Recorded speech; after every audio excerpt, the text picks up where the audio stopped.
Là on est en train de couper le wamé, comme je t'ai dit c'est pour faire le tambour, donc ici on a plusieurs. Et il y a plusieurs types de lianes. Donc là c'est spécialement pour faire le tambour, donc ça va jusqu'en haut, on va le couper. Une fois que les lianes seront secs, donc, on trempe la peau dans l'eau pour que ça devienne mou, une fois que c'est mou. Et ensuite on met la peau. À bientôt 28 ans, Jean-Jacques est un passionné de sa culture et de ses origines. Bien qu'habitant Terre Rouge, c'est à Village-Pierre qu'il passe beaucoup de son temps, notamment lors de la fabrication de samboula, tambour traditionnel amérindien. Donc, il y a des bois spécifiques pour faire le tambour. Donc une fois qu'on a trouvé l'arbre, on abat l'arbre. Il y aura différentes tailles. Donc au début, comme le tronc, si c'est plus gros, donc ça sera les grands tambours. Une fois qu'on avance, ça sera vers les petits. Une fois que le tronc d'arbre est abattu, on coupe différentes tailles. Et puis ensuite, on enlève le cœur. Mais des fois, le tronc d'arbre est déjà creux à l'intérieur. Donc là, si c'est pas creux, on enlève l'intérieur et à un moment, on donne la forme.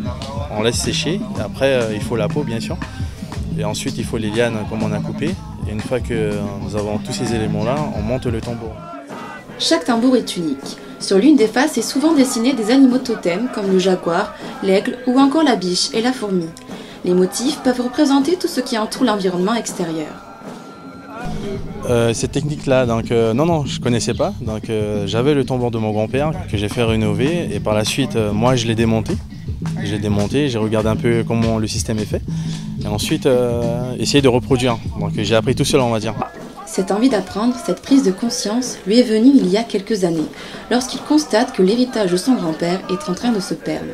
Depuis, il continue son apprentissage tant dans la fabrication de samboula que dans le tressage d'aromons avec la réalisation de vanneries diverses et variées. Je voyais les anciens en train de tresser, donc je suis allé vers eux pour apprendre à tresser. Donc eux m'ont appris à le faire.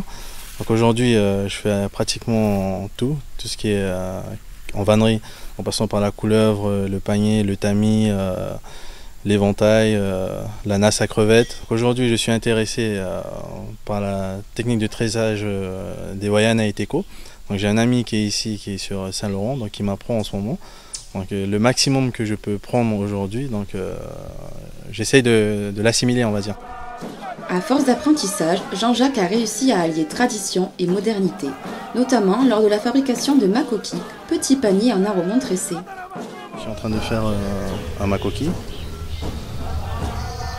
je suis en train de finaliser, donc je suis en train d'attacher les bordures. Donc là nous avons un singe que j'ai fait en motif ici. Donc là nous avons la queue, les pieds ici et la tête. Et là ici c'est l'araignée. Donc ça c'est un makoki, c'est pour mettre un ordinateur. Bien que passionné par le tressage et la fabrication, ce jeune artisan pratique aussi une toute autre tradition, celle du chant. Après avoir commencé à chanter dans différents groupes de l'Ouest guyanais, Jean-Jacques décide de former son propre groupe, le Malaoni, dont il est le leader. J'ai d'abord commencé avec le groupe de Yalimapo qu'on appelle le Palana Blanc, qui m'ont donné la chance de chanter avec eux. Et par la suite, l'envie est venue de créer le groupe. Donc j'en ai parlé avec mes amis qui ont été OK. On a créé le groupe. Pourquoi Malaoni? Parce qu'il n'y avait pas de groupe sur Saint-Laurent. Pour représenter un peu, on va dire, le Maroni, donc les chanteurs sont de Village-Pierre, d'ici, et de Terre Rouge. Donc nous sommes mélangés. Chanteur en devenir, c'est lors de diverses manifestations que Jean-Jacques peut exercer sa passion. Il participe à des événements qui rythment encore la vie de son peuple, comme les levées de deuil, dits Epeko-Dono. Voilà, c'est la répétition, pour se mettre en préparation le jour J. L'Epeko-Dono commence, c'est-à-dire ça commence depuis l'après-midi, donc il y a des chants pour l'après-midi. Après, en début de soirée, il y a des chants. Donc les chants, ça parle de la nature, du défunt, de la famille. Ça parle des invités qui vont venir. Et jusqu'à la fin, c'est-à-dire jusqu'à l'aube, il y a des chants spécifiques. C'est-à-dire, on ne peut pas chanter n'importe comment. C'est-à-dire, un chant du matin, on ne peut pas le chanter en début de soirée. C'est pas possible. Donc il y a tout ça à respecter lorsque on chante. Nous avons le leader qui est au milieu. Après, nous, en tant que suiveurs, nous sommes à côté.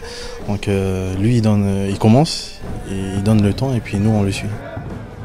C'est au travers de ce type de manifestation que Jean-Jacques continue sa quête du savoir afin de peut-être sensibiliser les autres jeunes de sa communauté. C'est extrêmement important puisque nous avons une certaine décadence culturelle, politique, etc. au niveau amérindien. Pas seulement chez les Kali'na du littoral, mais dans l'ensemble guyanais. C'est-à-dire chez les Wayana, chez les Teko, il y a plein de problèmes. Et quand on voit un jeune qui a conscience de sa richesse culturelle, eh bien, on dit bravo et on le soutient. La culture, aujourd'hui, elle est en train de disparaître. Donc c'est à nous, en tant que jeunes, de reprendre le flambeau. C'est-à-dire de ne pas laisser les anciens partir avec, on va dire, cette richesse. Donc c'est une grande richesse qui est en train de partir. Donc aujourd'hui, mon objectif, c'est de récupérer ce que les anciens nous laissent et ensuite le retransmettre aux jeunes.